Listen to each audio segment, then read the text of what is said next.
నమస్కారం ఘంటారావానికి స్వాగతం. ముందుగా ప్రధాన అంశాలు. సీఎం సమక్షంలో లొంగిపోనున్న 126 మంది మావోయిస్టులు. దేవ్జీ కమిటీ మొత్తం సరెండర్ కానున్నట్లు సమాచారం.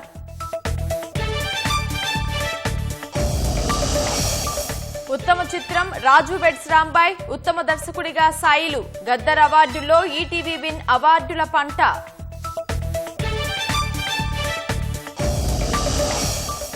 ఎన్టీఆర్ జాతీయ అవార్డు చిరంజీవికి ప్రకటన. కమల్ హాసన్ కు పైడి జయరాజు అవార్డు.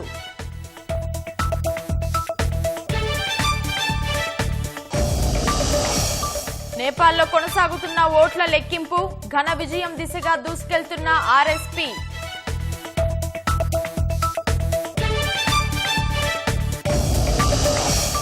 టెహ్రాన్లోని మెహ్రాబాద్ విమానాశ్రయంపై వైమానిక దాడులు. ఇరాన్లోని 3000కు పైగా లక్ష్యాలపై దాడులు చేపట్టామన్న అమెరికా.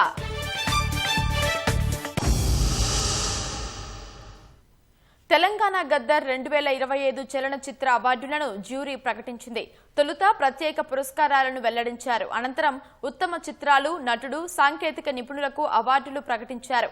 ఈటీవీ విన్ చిత్రాలకు అవార్డుల పంట పండింది. ఎన్టీఆర్ జాతీయ అవార్డు చిరంజీవి, పైడి జయరాజు పురస్కారం కమల్ హాసన్ కు ప్రకటించారు. B N Reddy award Singeetam Srinivasarao, Nagireddy Chakrapani award Ashwini Dutt, Kantharao award Narayanamurthy, Raghupathi Venkaiah film award Ramesh Prasad, C Narayana Reddy award Suddala Ashok Teja, Akkineni Nageswararao award జయసుధకు ప్రకటించారు. ఈటీవీ విన్ ఓటీటీ చిత్రాలకు అవార్డుల పంట పండింది. ప్రథమ ఉత్తమ చిత్రం పురస్కారాన్ని రాజ్ వెడ్స్ రాంబాయ్ సినిమాను వరించింది. ద్వితీయ ఉత్తమ చిత్రంగా దండోరా, తృతీయ ఉత్తమ చిత్రంగా the great pre wedding show నిలిచాయి. ఉత్తమ జాతీయ సమగ్రత చిత్రంగా తండేల్ ఎంపికైంది. Best debut feature film award ETV Win చిత్రం లిటిల్ హార్ట్స్ కు దక్కింది. ఉత్తమ వినోదాత్మక చిత్రంగా సంక్రాంతికి వస్తున్నాం, ఉత్తమ సామాజిక సందేశాత్మకంగా చిత్రంగా కోర్టు నిలిచింది. ఉత్తమ విజువల్ ఎఫెక్ట్ చిత్రంగా మిరాయ్కు అవార్డు దక్కింది. ఉత్తమ బాలల చిత్రంగా ఈటీవీ విన్ చిత్రం అనగనగాకు పురస్కారం ప్రకటించారు.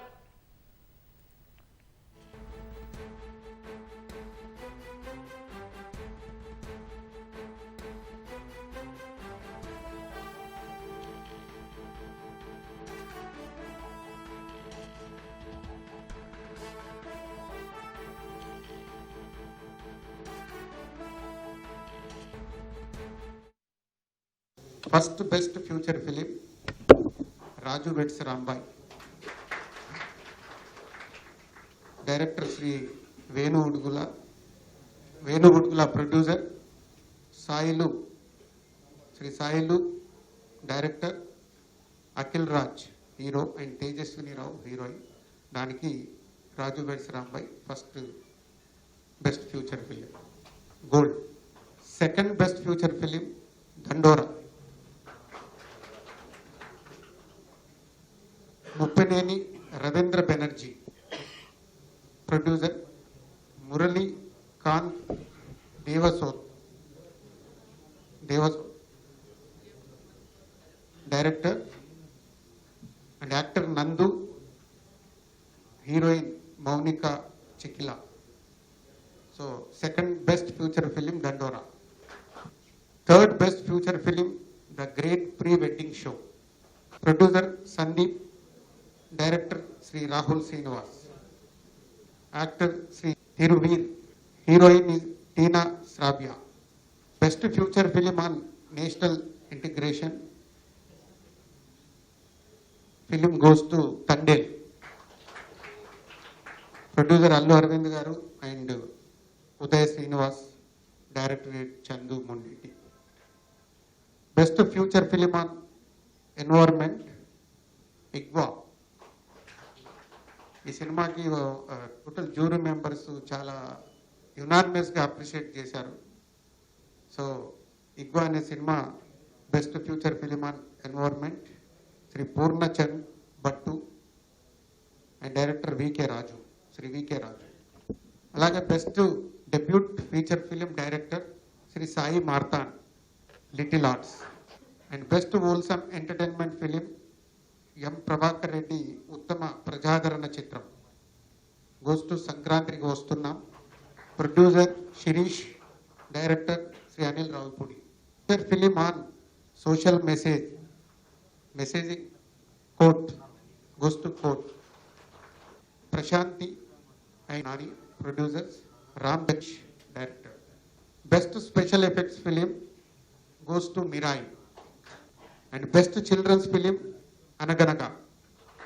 Gaddam Rakesh Reddy, producer, and Sunny Sanjay, the director. ఉత్తమ నటుడు నాగ చైతన్య తండేల్, ఉత్తమ నటి Rashmika Mandanna the girl friend అవార్డులు దక్కించుకున్నారు. ఉత్తమ దర్శకుడు సాయిలు రాజు వెట్స్ రాంబాయ్, ఉత్తమ సహాయక నటుడు శివాజీ దండోరా చిత్రం, ఉత్తమ సహాయక నటి భూమిక యుపోరియా చిత్రానికి ఎంపికయ్యారు. ఉత్తమ సంగీత దర్శకుడు మార్క్ కె రాబిన్ దండోరా, ఉత్తమ నేపథ్య గాయకుడు అనురాగ్ కులకర్ణి రాజు వెట్స్ రాంబాయ్, ఉత్తమ నేపథ్య గాయని సాహితీ చాగంటి కన్నప్ప, ఉత్తమ హాస్య నటుడు కృష్ణతేజ జిగ్రీస్, ఉత్తమ బాల నటుడు రోహన్ రాయ్ ప్రీ వెడ్డింగ్ షోకు అవార్డులు గెలుచుకున్నారు.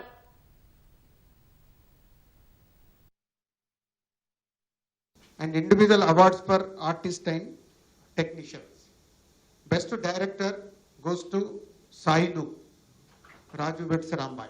Best leading actor goes to Naga Chaitanya for Tandel. Best leading actors Rashmika Mandana, film is The Girlfriend. Best supporting actor Shivaji Garu for Dandora. Best supporting actors Bhumika Chawla, Iporia. Best music director Sri Mark K. Rabin, Dandora. Best male playback singer Anurag Kulakarni for Raju Vets Rambai. Best female playback singer Sahiti Chaganti, film is a Kannappa. Best comedian Sri Krishna Teja, Jigris.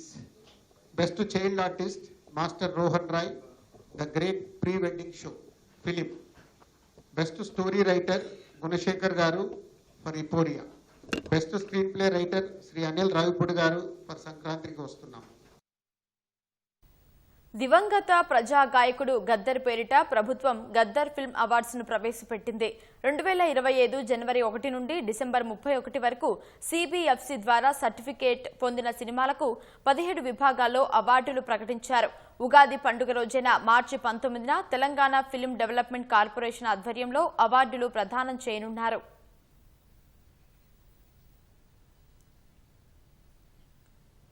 Maoist లొంగుబాటుకు సంబంధించి కీలక పరిణామం చోటు చేసుకుంది. సాయంత్రం బంజారాహిల్స్లోని command control సెంటర్లో CM Revanth Reddy సమక్షంలో 126 మంది మావోయిస్టులు ఆయుధాలతో లొంగిపోనున్నారు. మావోయిస్టులు 124 ఆయుధాలను అప్పగించనున్నట్లు సమాచారం. దేవ్జీకి చెందిన పీఎల్జీఏ కమిటీ మొత్తం సరెండర్ కానున్నట్లు తెలుస్తోంది. ఇటీవల లొంగిపోయిన మావోయిస్టు అగ్రనేతలు దేవ్జీ, బడే చొక్కారావు, నూనె నరసింహారెడ్డి, మల్లా రాజిరెడ్డి గన్మెన్లు లొంగిపోనున్నారు. మావోయిస్టు పార్టీలోని కంప్యూటర్, సిగ్నల్ ఆపరేటర్లు, పీఎల్జీఏకు చెందిన బెటాలియన్ లొంగిపోనుంది. ఇరాన్ సైనిక సామర్థ్యాలను పూర్తిగా నిర్వీర్యం చేసేందుకు ఇజ్రాయెల్, అమెరికాలు వరుసగా 8వ రోజు దాడులు జరుపుతున్నాయి. బాలిస్టిక్ క్షిపణి లాంచర్లు, డ్రోన్లు, యుద్ధ నౌకలే లక్ష్యంగా విరుచుకుపడుతున్నాయి. ఇరాన్ రెవల్యూషనరీ గార్డు కోర్కు చెందిన కార్యాలయాలు, కమాండ్ సెంటర్లను ధ్వంసం చేస్తున్నాయి. ఆపరేషన్ ఎపిక్ బ్యూరీలో భాగంగా గత 7 రోజుల్లో 3000కు పైగా లక్ష్యాలపై దాడులు చేపట్టామని యుఎస్ సెంట్రల్ కమాండ్ తెలిపింది. ఇక ముందు అవి కొనసాగుతాయని స్పష్టం చేసింది. ఇరాన్ రాజధాని టెహ్రాన్లో విస్తృత స్థాయి దాడులు మొదలుపెట్టామని ఇజ్రాయెల్ సైన్యం తెలిపింది. ఎంచుకున్న లక్ష్యాలపై మాత్రమే దాడులు చేస్తున్నామని వివరించింది. టెహ్రాన్లోని మెహ్రాబాద్ అంతర్జాతీయ విమానాశ్రయంలో పేలుళ్లు సంభవించాయని అంతర్జాతీయ మీడియా పేర్కొంది. పలు విమానాలకు మంటలు వ్యాపించాయని తెలిపింది. ఫలితంగా ఎయిర్పోర్టు సమీప ప్రాంతాల్లో దట్టమైన పొగ అలుముకుందని పేర్కొంది. మెహ్రాబాద్ విమానాశ్రయంపై దాడిని ఇరాన్ ప్రభుత్వం మీడియా కూడా ధృవీకరించింది. ఈ నెల 4న కూడా మెహ్రాబాద్ ఎయిర్పోర్టుపై ఇజ్రాయెల్ దాడి చేసింది. అయితే ఈసారి తీవ్రత అధికంగా ఉందని ప్రత్యక్ష సాక్షులు తెలిపారు.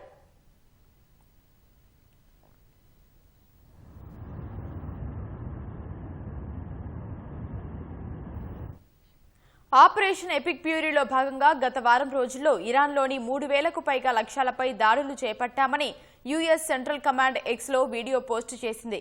వీటితో ఆగిపోమని మరిన్ని దాడులు చేస్తామని తెలిపింది. ఇరాన్ పోరాట శక్తి క్రమంగా క్షీణిస్తుంటే తమ శక్తి పెరుగుతోందని ఆ వీడియోకు శీర్షిక జోడించింది. యుఎస్ఎస్ అబ్రహం లింకన్ విమానవాహక నౌకను ధ్వంసం చేశామని ఇరాన్ పేర్కొనగా నౌక నుంచి యుద్ధ విమానాలు దూసుకెళ్తున్న ఫోటోలను అమెరికా ఎక్స్లో పోస్టు చేసింది. ఈ రాత్రి ఇరాన్పై అతిపెద్ద దాడి చేస్తామని అమెరికా ఆర్థిక శాఖ మంత్రి స్కాట్ బెసెంట్ ఓ మీడియా సంస్థకు ఇచ్చిన ఇంటర్వ్యూలో పేర్కొన్నారు.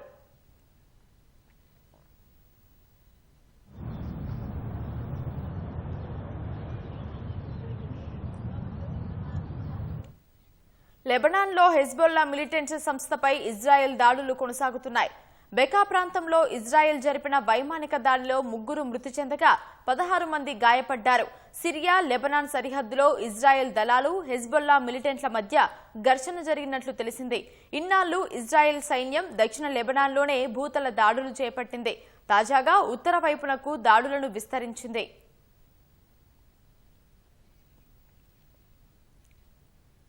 ఇజ్రాయెల్ గల్ఫ్లోని అమెరికా స్థావరాలపై ఇరాన్ దాడులు కొనసాగుతున్నాయి.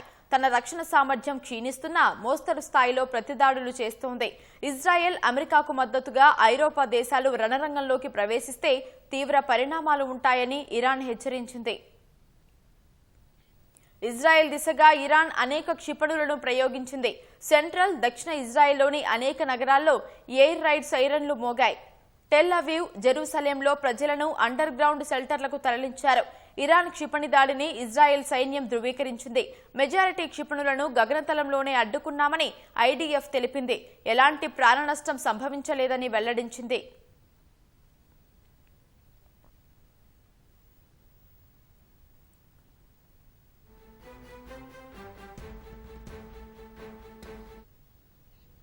రియాద్ నగరంలో ఓ డ్రోన్ను అడ్డుకున్నామని సౌదీ అరేబియా రక్షణ శాఖ తెలిపింది.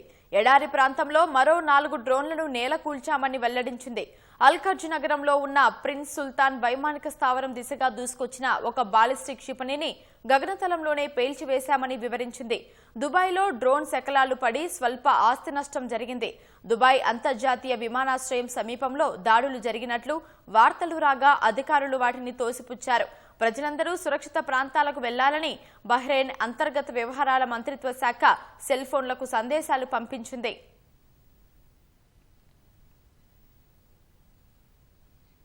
జోర్డాన్లోని అఖాబా నగరంలో ఉన్న అమెరికా వైమానిక స్థావరం దిశగా ఇరాన్ 2 క్షిపణులను ప్రయోగించింది. వాటిని సమర్థంగా అడ్డుకున్నట్లు జోర్డాన్ రక్షణ శాఖ తెలిపింది. ఇరాన్ రివల్యూషనరీ గార్డ్ కోర్ తమ దేశంలో దాడులకు కుట్ర పన్నిందని అజర్బైజాన్ ప్రభుత్వం ఆరోపించింది.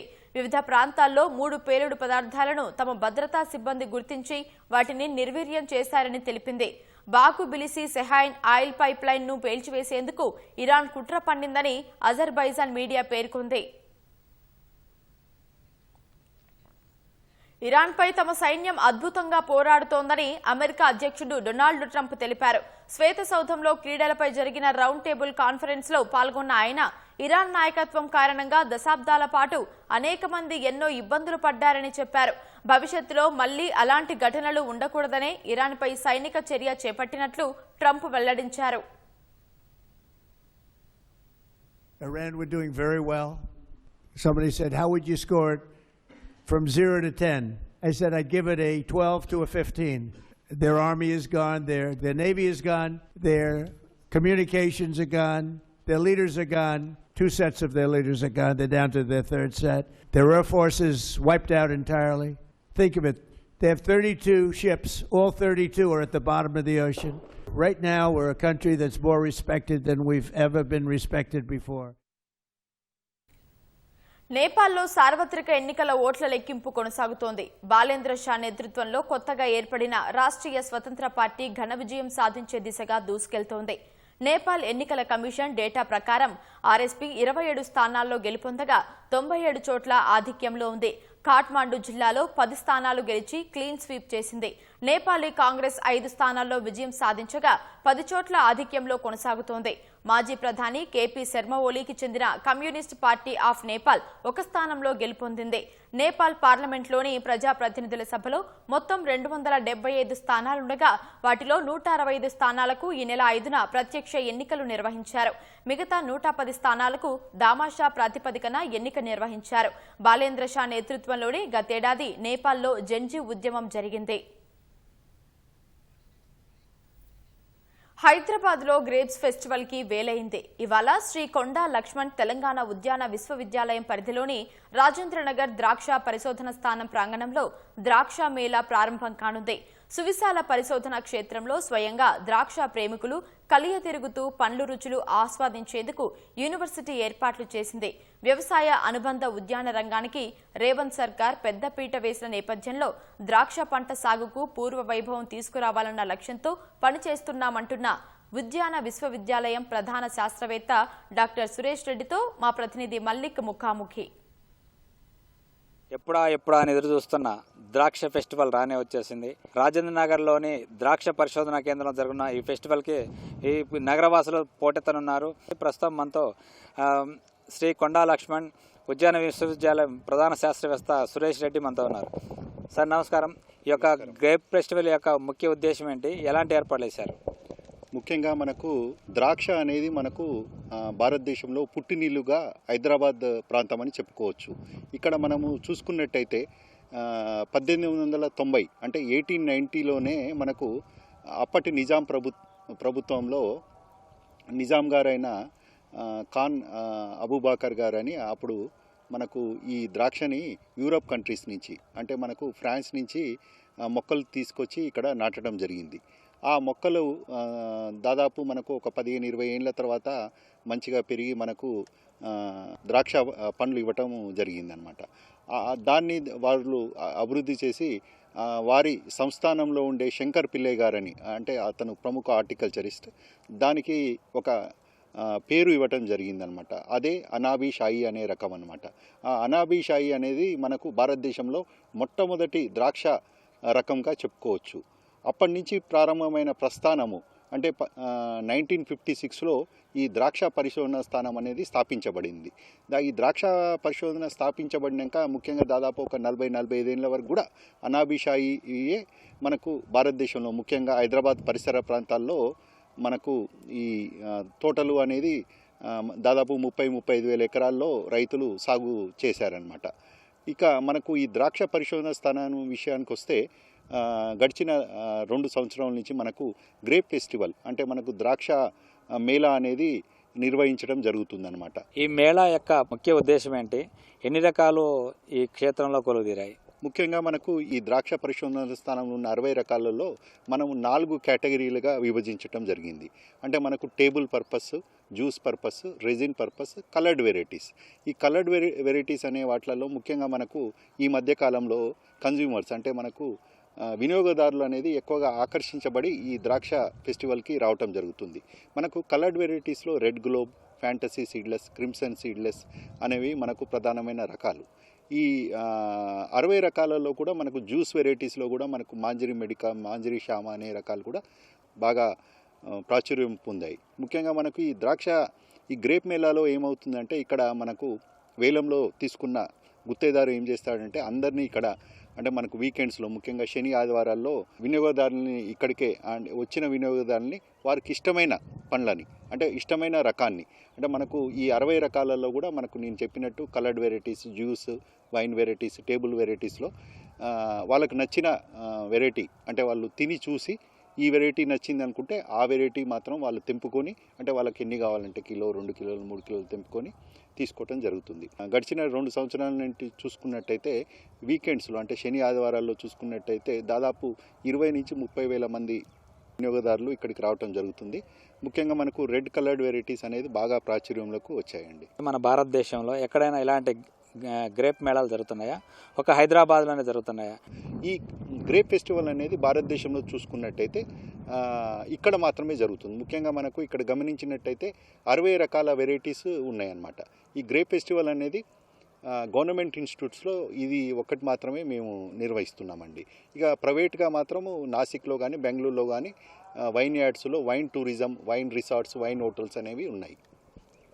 ఉమ్మడి రాష్ట్రం హయాంలో ఒక వెలిగింది ద్రాక్ష సాగు అనేది. పరిణామ క్రమంలో నగరం అభివృద్ధి చెందడం, తర్వాత రాష్ట్రం విడిపోవడం, ఈ క్రమంలో హైదరాబాద్ చుట్టుపక్కల ద్రాక్ష తోటలన్నీ కనుమరుగవుతున్నాయి. అసలు ఏంటి అసలు ఇది కనుమరుగు కావడానికి గల కారణాలు ఏంటి? ప్రభుత్వ పరం నుంచి ప్రోత్సాహం లేదా, లేకపోతే రీసెర్చ్ పడకేసిందా, ఏమంటారు? ముఖ్యంగా మనకు గడిచిన 50 ఏళ్ళ నుంచి ఇక్కడ ద్రాక్ష హైదరాబాద్ చుట్టుపక్కల ప్రాంతంలో మనకు ద్రాక్ష అనేది దాదాపు 30,000 ఎకరాల్లో సాగు అవుతుండేది. అది కూడా మనం చూసుకున్నట్టయితే ఉమ్మడి రంగారెడ్డి జిల్లాలో సాగు అవుతుండేది. మనకు ఈ క్రమంగా హైదరాబాద్ విస్తరించడం వల్ల, అంటే దాదాపు రంగారెడ్డి జిల్లా అంతా కూడా మీరు తీసుకున్నట్టయితే మొత్తము రియల్ ఎస్టేట్కి సంబంధించి ప్రాజెక్ట్స్ రావటం జరిగింది. అంటే మనకు మీరు షామీర్పేట్, ఇలాంటి తుక్కుగూడ ప్రాంతంలో అయితేనేమో మనకు శంషాబాద్ ఎయిర్పోర్ట్ వచ్చింది. షామీర్పేట్ వాటిలలో మనకు బయోటెక్ పార్క్స్ అలాంటివి రావటం జరిగింది. ఇండస్ట్రియలైజేషన్ ఒకటి, అర్బనైజేషన్ వల్ల చాలా మటుకు ఈ వైన్ యార్డ్స్ ఉన్న మనకు మండలాలు చూసుకున్నట్టయితే శంషాబాద్, తుక్కుగూడ, షామీర్పేట్, మేడ్చల్ జిల్లా మొత్తము దాదాపు ఏందనమాట, ఈ వైన్ యార్డ్స్ ఎక్కడైతే మనకు తోటలు ఉన్నాయో అక్కడ బయోటెక్ పార్క్ రావటం వల్ల, లేదంటే శంషాబాద్ ఎయిర్పోర్ట్ రావటం వల్ల, లేదంటే మనకు ఐటీ పార్క్స్ రావటం వల్ల దాదాపు ఇప్పుడు ఒక 700 ఎకరాలకు మనకు వచ్చిందనమాట సాగు విస్తీర్ణం. ఇప్పటికి కూడా మనకు తీసుకున్నట్టయితే తెలంగాణ ప్రాంతంలో దక్షిణ తెలంగాణ అంటే మనకు నల్గొండ కానీ, మహబూబ్నగర్ కానీ, రంగారెడ్డి జిల్లా కానీ ద్రాక్షకు సంబంధించి అనువైన జిల్లాలుగా చెప్పుకోవచ్చు. ముఖ్యంగా ఇక్కడ తీసుకున్నట్టయితే మనకు వర్షాకాలం అంటే జూన్, జూలై, ఆగస్టు తర్వాత వర్షాలు పడవు. నవంబర్ నుంచి మనకు ఉష్ణోగ్రతలు అనేవి తగ్గుతాయి. అంటే మనకు చలికాలం అనేది స్టార్ట్ అవుతుంది. కాబట్టి ఎప్పుడైతే ఈ చలికాలము మనకు ఉష్ణోగ్రతలు అంటే మనకు 30 degrees తక్కువగా ఉండటము, ఆ సమయంలో మనకు వర్షాలు ఉండకపోవటం వల్ల అత్యంత అనుకూలం, అంటే మనం మహారాష్ట్ర కానీ కర్ణాటకతో కంపేర్ చేసుకుంటే అత్యంత అనుకూలమైన జిల్లాలుగా మనం చెప్పుకోవచ్చు. ముఖ్యంగా ఇంకొకటి ఏందనమాట, ఇప్పుడు 1 ఎకరము ద్రాక్ష సాగుకు దాదాపు ఈ పండాల్స్ అని అంటాం కదా, దీంట్లో మనకు 2-3 రకాల పండాల్స్ ఉంటాయి. వైట్ రెల్లీస్, టీ రెల్లీస్ అని ఆ పద్ధతుల మీద సాగు చేస్తాము. ఇప్పుడున్న పరిస్థితుల్లో ఏందనమాట, దాదాపు 1 ఎకరము సాగు చేయాలంటే ఈ ట్రెల్లీస్ కానీ, ఈ తీగ కానీ, మొక్కలు కానీ నాటుకోవడానికి దాదాపు 8 నుంచి 10 లక్షల ఖర్చు అవుతున్నది. ఆ 8 నుంచి 10 లక్షల ఖర్చు అనేది ఈ మధ్య అంటే సామాన్య రైతు భరించలేని స్థితిలో ఉంది. ఎప్పుడైతే మనకు గవర్నమెంట్కి సంబంధించి ప్రోత్సాహకాలు అంటే సబ్సిడీ మీద ఈ పండాల్స్ కనుక ఇచ్చినట్టయితే మనకి సాగు ఎక్కువయ్యే అవకాశం ఉంటుంది. అలాగే మీరు చూసుకున్నట్టయితే మహారాష్ట్రలో నాసిక్ ప్రాంతము, మనకు బెంగళూరు ప్రాంతంలో ఈ సాగు విస్తీర్ణం, కర్ణాటకలో మనకు బీజాపూర్ అనే ప్రాంతంలో ఈ సాగు విస్తీర్ణం ఎక్కువ అవుతున్నది. ఎందుకనంటే ఇప్పుడు మనం పెట్టుబడి 8 నుంచి 9 లక్షలు, 10 లక్షల ఖర్చు 3 నుంచి 4 ఏళ్లలో మనకు రైతుకు వెనక్కి వచ్చే అవకాశం, అంటే లాభాల రూపంలో వెనక్కి వచ్చే అవకాశం ఉంటుంది. అంతరించిపోతున్న ద్రాక్ష పంట సాగు పూర్వ వైభవం సాధించాలంటే కేంద్ర రాష్ట్ర ప్రభుత్వాలు కానీ, యూనివర్సిటీ పరంగా ఏం చేయొచ్చు? కేంద్రం కానీ, రాష్ట్ర ప్రభుత్వాలు కానీ సబ్సిడీస్ ఇచ్చి, ముఖ్యంగా పండాల్స్లో కానీ, లేదంటే మొక్కల కోసము, డ్రిప్ కోసము కనుక సబ్సిడీలు కనుక ఇస్తే తప్పనిసరిగా రైతులు ముందుకు వచ్చి మనకు ఉమ్మడి నల్గొండ జిల్లా కానీ, మహబూబ్నగర్ జిల్లాలో, లేదంటే మనకు వికారాబాద్ జిల్లా ఉన్నది, ఈ జిల్లాలో మనకు ఎక్కువగా రైతులు ముందుకు వచ్చే అవకాశం అనేది ఉంటుంది. మనకు పూర్వ వ్యయం అనేది తప్పనిసరిగా వస్తుంది. అది కూడా గ్రేప్ పంటలో చూసుకున్నట్టయితే ఇప్పుడు అవగాహన అనేది మనకు కన్జ్యూమర్స్లో అంటే వినియోగదారులు అవగాహన పెరిగి, ముఖ్యంగా ఇలాంటి వైన్ టూర్స్ లేకపోతే గ్రేప్ ఫెస్టివల్స్ అనేది కూడా మనం కండక్ట్ చేస్తున్నాం కాబట్టి చాలా అవగాహన వచ్చింది. మనం 2 రోజులు అంటే శని ఆదివారాల్లో చూసుకున్నట్టయితే దాదాపు 25-30 వేల మంది వస్తున్నారంటే అర్థం చేసుకోవచ్చు. మనకున్నది ఇక్కడ 5 ఎకరాల గార్డెనే. అలా మనము ఈ జిల్లాలో కనుక మనం ప్రోత్సహించినట్టయితే wine tourism or grape festivals ఇలాంటివి మనం కండక్ట్ చేస్తున్నాం కాబట్టి గ్రేప్ ఫెస్టివల్ వల్ల మనకు వినియోగదారులు అనేది ఖచ్చితంగా మనకు ఉంటారు.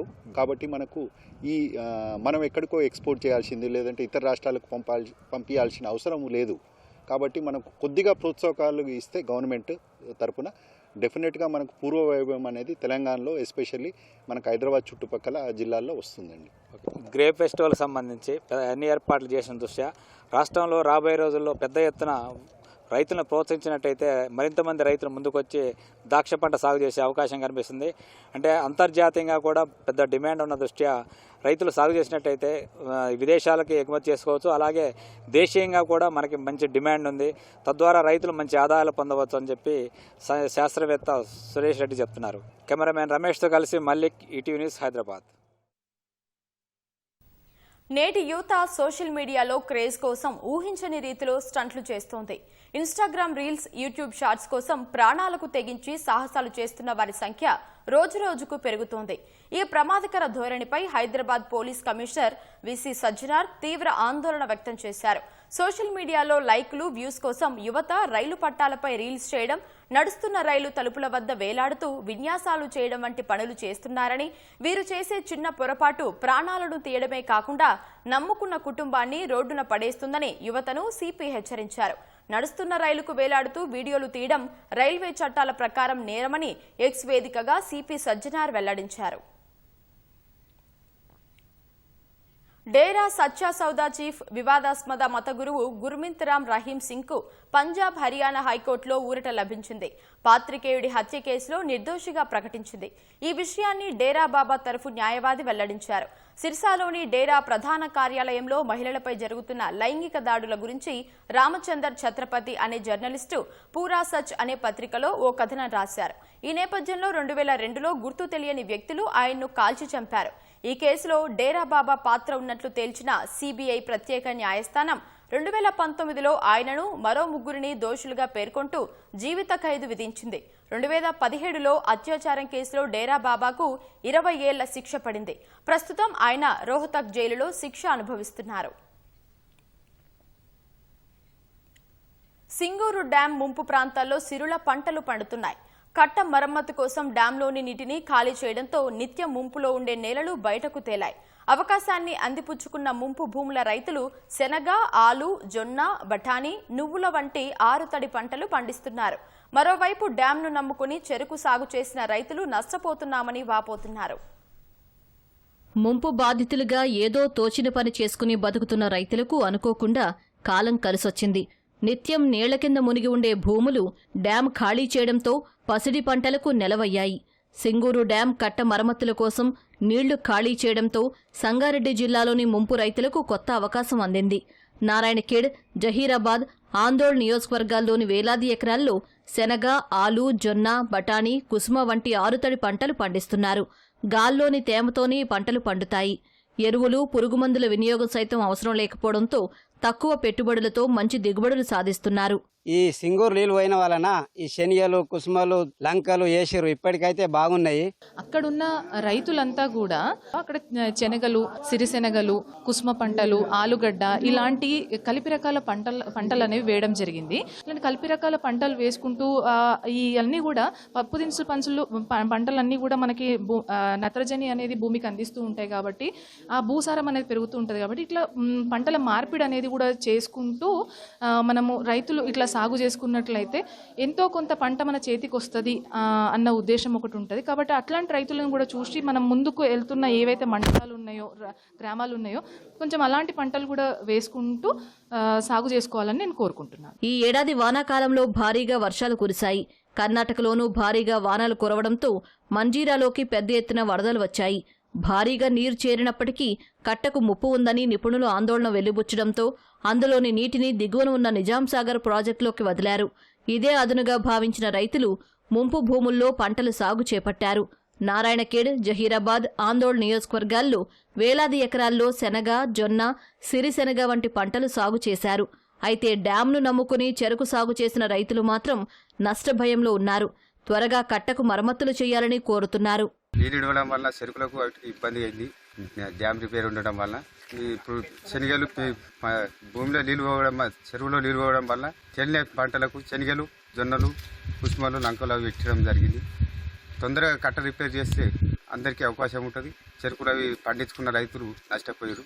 తొందరగా డ్యాము చేయాలని కోరుకుంటున్నారు. పరిస్థితులేవైనా ముంపు భూముల్లో సిరుల పంటలు పండించడంపై రైతులు హర్షం వ్యక్తం చేస్తున్నారు.